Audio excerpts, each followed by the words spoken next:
Assalamualaikum warahmatullahi wabarakatuh. Shalom, berkah dalam. Om Swastiastu, Namo Buddhaya, salam kebajikan, Rahayu. Terima kasih kepada panitia yang berkenan untuk menampilkan diri saya. Namun terus terang di sini bahwa saya ini sebenarnya belum banyak mengenal akan kehidupan Gus Dur. Dan lebih lagi ini tadi yang tampil di sini adalah Ibu dosen, Bapak pendeta, yang semuanya itu sering berbicara di atas mimbar. Dan saya ini kalau dari penghayat itu biasanya silo ngeteker begitu. Istilahnya sarasean, saling beromong-omong, sahut menyahut gitu, saling melengkapi. Dan ini saya disuruh bicara. Maka maafkan apabila nanti ada keseleo lidah saya.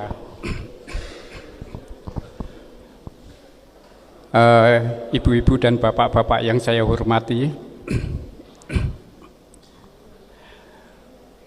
berbicara tentang Gus Dur yang saya garis bawahi adalah Gus Dur adalah guru bangsa.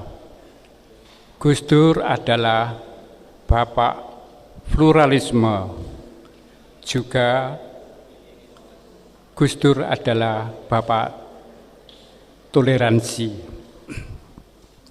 Memang kita kalau berbicara tentang Gus Dur pasti kita akan mengingat itu semua. Kebaikan-kebaikan Gus Dur ini sungguh sangat luar biasa.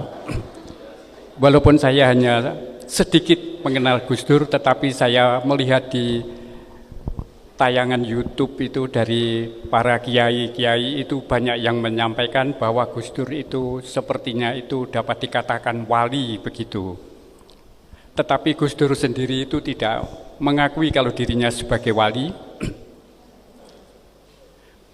Tetapi Gus Dur selalu dengan rendah hati mengatakan bahwa dia adalah manusia biasa. Itu yang saya kenal di dalam yang saya lihat dari YouTube itu. Tetapi suatu saat saya pergi ke tempat anak saya, di mana menantu saya ini adalah aktivis dari pemuda Katolik. 2 kali ini menantu saya ini ditunjuk sebagai komisariat wilayah Provinsi Jawa Timur. Waktu saya ke sana itu banyak sekali hal-hal mengenai Gus Dur itu, Gus Durian ya terutama. Saya lihat kalendernya itu kalender Gus Durian. Kemudian saya melihat lagi lain-lainnya itu banyak Gus Durian, dan akhirnya saya menemukan fotonya menantu saya itu bersama warga Gus Durian. Lalu saya tanya, apa sih yang kamu peroleh dari Gus Durian ini? Menantu saya itu mengatakan bahwa oh banyak Pak, diantaranya yaitu tentang pluralisme, juga toleransi, itu sangat kental sekali dengan Gus Durian. Nah, di sini saya melihat sejarahnya Gus Dur ketika beliau ini turun dari kedudukannya sebagai presiden pemimpin yang tertinggi, itu ketika beliau turun tahta, tapi menurut Gus Dur sendiri beliau dilengserkan. Ini kata beliau ya, dilengserkan. Ini beliau dengan tulus dan legowo beliau meninggalkan istana dan tidak mengutuk atau tidak menyumpahi mereka itu yang melengserkan, tapi diam saja dengan apa adanya dia terima. Beliau ini menerima segalanya itu, dan itu sangat menjadikan tanda tanya yang besar bagi saya. Apa sih kesalahan atau yang dilanggar oleh Gus Dur sehingga dilengserkan? Sampai sekarang saya memang belum menemukan itu. Dan lebih hebatnya lagi, Gus Dur itu kalau orang penghayat itu mengatakan Gus Dur itu waskito. Waskito bukan karena Gus Dur itu bisa meramalkan ini, meramalkan itu. Tetapi waskito artinya mengetahui apa yang dilakukan oleh lawan-lawan politik dari luar Indonesia. Seperti yang saya baca itu ya, di dalam buku Gus Dur itu menyebutkan bahwa negara-negara yang maju, terutama negara-negara yang berpaham pada liberalisme dan demokrasi liberal, itu banyak menekan bangsa kita ini. Bangsa kita ini kalau ingin diakui sebagai bangsa yang berkembang, yang akan berkelanjutan, maka harus memiliki syarat-syarat tertentu. Ini banyak sekali, dan itu sangat menekan bangsa kita. Gus Dur tahu akan hal itu. Maka di negara kita ini dibentuklah Komnas HAM, karena itu untuk melengkapi apa yang menjadi persyaratan dari yang dituntut oleh negara-negara barat itu tadi. Nah, selanjutnya Gus Dur juga melihat orang-orang Indonesia itu bagaimana sudah ada Komnas HAM itu, apakah itu sudah menjadi baik? Ternyata itu belum. Kerukunan umat beragama hanya sekedar sepertinya basa-basi. Jadi kalau saya penghayat, lalu tetangga saya ini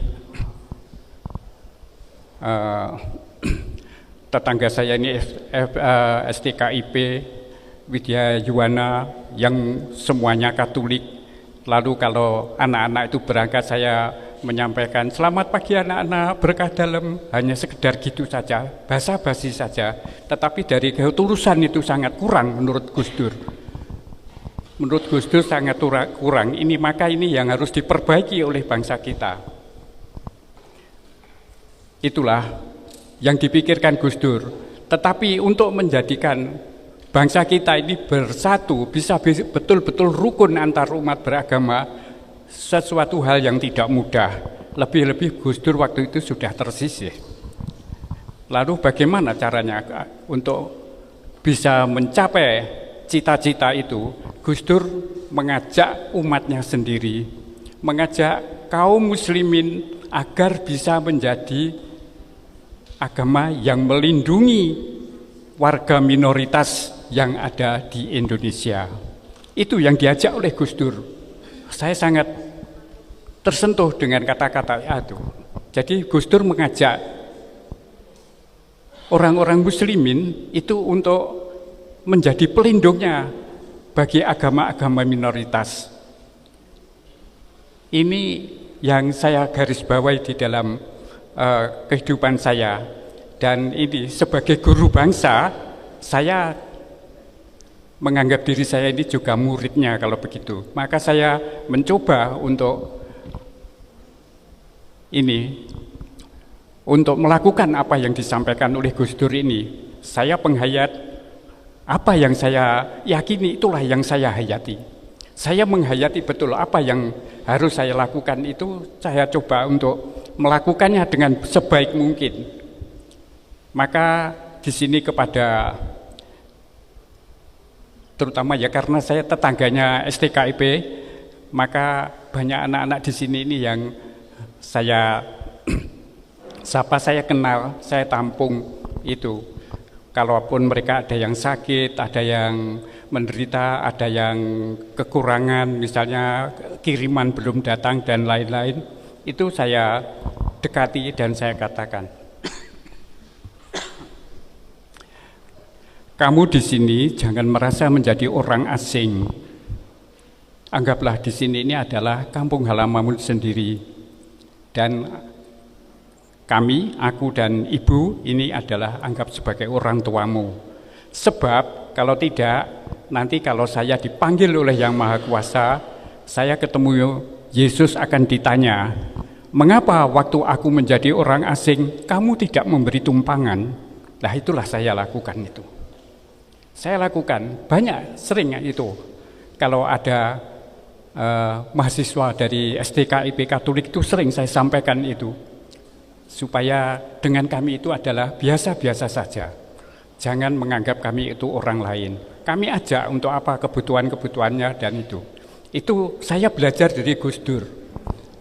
Karena mengapa? Gus Dur itu yang saya lihat dari YouTube itu kalau tidak keliru yang disampaikan oleh Kiai Haji Nasirin Hasan, betul Pak ya? Ada. Waktu haulnya Gus Dur yang ke-10 di Kediri. Gus Dur bisa mempunyai kawaskitan, kalau orang yang tadi saya katakan bisa menjadi waskito itu karena mempunyai 4 sifat menurut Kiai Haji Nasirin itu tadi. Yang pertama adalah sederhana. Sederhana. Itu saya lihat di situ sederhana. Aku ya akan mencoba untuk menjadi orang yang sederhana. Kalau dulu ketika zamannya rame-ramenya atau meledaknya akik dulu, saya itu ya punya akik, pakai akik. Tapi sekarang karena saya mencontoh Gus Dur, enggak usah, saya tak sederhana saja. Saya mencoba untuk sederhana saja. Dalam penampilan pun saya akan berusaha untuk sederhana. Itu yang pertama. Kemudian yang kedua, Gus Dur itu sering silaturahmi. Ini ya saya mencoba dengan kekuatan saya yang sudah tua ini ya. Saya mencoba itu sering, dan itu teman-teman penghayat itu kalau hari Senin Wage malam Selasa Kliwon itu menyelenggarakan sarasehan yang disebut Malam Anggoro Kasih, di mana Pak Titus ini ya sering muncul. Dan di situ tidak hanya orang-orang penghayat saja yang hadir, ternyata itu juga ada budayawan, juga akademisi, ada yang keluar, ada yang ikut nimbrung di sana, dan mereka itu menyampaikan ajaran-ajaran dari leluhur-leluhur bangsa kita. Entah itu nanti mengupas Serat Widotomo atau Serat Wulangreh atau nanti Mocopat dan lain-lainnya itu. Dan itu dikupas untuk kebaikan hidup kita. Itu saya lakukan supaya saya itu silaturahmi, bisa kenal dengan semuanya ini dengan baik. Juga di organisasi lain, di forum pembauran kebangsaan saya juga ikut aktif. Di kapan itu juga ini ada pembentukan pilar harmoni di Kecamatan Taman, tapi saya waktu kemarin itu saya tidak bisa datang karena hujan terus. Saya takut kalau nanti kehujanan, biasanya saya itu masuk angin. Itu yang kedua itu tadi ya, tentang sering mengadakan silaturahmi. Itu kemudian yang keempat itu dulu pakai bahasa Arab. Itu saya kurang paham itu apa ya, tapi kemudian saya coba-coba itu untuk memahami itu apa yang dimaksudkan itu. Ternyata Gus Dur itu menekuni agamanya itu sehingga sampai menemukan rasa. Lah ini orang-orang itu 4 itu yang dimiliki ya oleh Gus Dur dengan sempurna itu. Itu tadi mengenai Gus Dur bisa waskito itu yang disampaikan oleh Kiai Haji Nasirin Hasan yang pernah saya baca. Kemudian ini juga mengenai FKUB, Forum Kerukunan Umat Beragama, ini saya pikir ini dulu juga dari pikirannya Gus Dur, di mana Gus Dur seperti tadi yang saya sampaikan tadi, bahwa Gus Dur mengajak umat muslimin untuk menjadi pelindung agama-agama minoritas di Indonesia ini. Dan inilah yang tadinya kerukunan basa-basi ini supaya bisa betul-betul akrab ini, bagaimana ini Gus Dur menggali itu dengan cara mendekati orang-orang tokoh-tokoh agama. Yang saya baca itu Gus Dur mendekati tokoh agama Katolik, yaitu Romo Mangun Wijoyo di Jogja. Beliau berdua ternyata itu sangat cocok, keduanya itu di dalam pergaulan maupun di dalam tindakan sehari-harinya saling memuji, saling menyatakan bahwa ini baik, ini baik. Romo Mangun mengatakan Gus Dur itu tindaknya sangat bagus. Demikian juga Gus Dur itu juga menyatakan bahwa Romo Mangun itu adalah patut menjadi teladan. Demikian, ini keduanya ini bersahabat. Tidak sampai di situ, Gus Dur juga ingin mencari orang agama lain selain Katolik apa. Ketemulah dengan orang Hindu, dengan Ibu Gedong.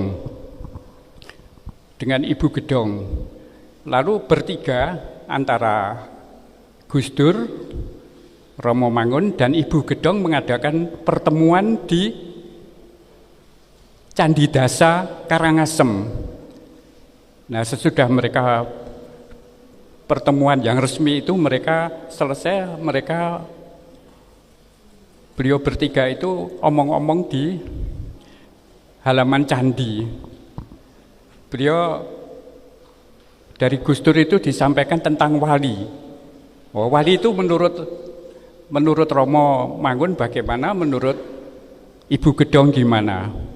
Nah, itu apa yang dibicarakan itu tidak tertulis, tetapi disebutkan bahwa itu semua menurut Gus Dur itu ada kesamaan, banyak kesamaannya dan sangat sedikit perbedaannya.